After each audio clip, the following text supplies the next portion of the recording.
හෝනියම තමයි ගෑණි මිනිහට බයින එක.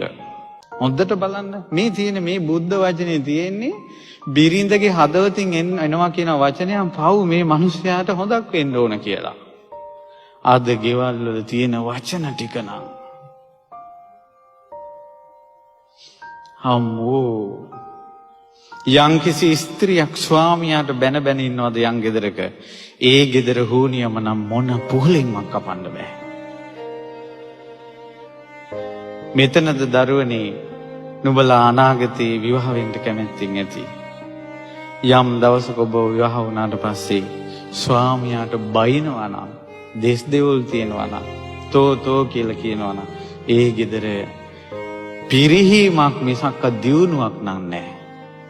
බුද්ධ වචනේ සැනසෙල්ලක් නැහැ කියලා කියන්නේ මේ. ඔය වාගේ ගෙදර තියෙන අඩන්තේට්ටන් ඔක්කොම මැද්දේ දෙන්න කා කොටා ගන්න යන ගමන් ගිහිල්ලා බණ මඩුවක ඉඳගත්තා කියලා. ඔවුන්ගේ සකල ක්ලේශයන් නසන්ට එක වචනයක් කියන්න අද බුදුරජාණන් වහන්සේ නැහැ.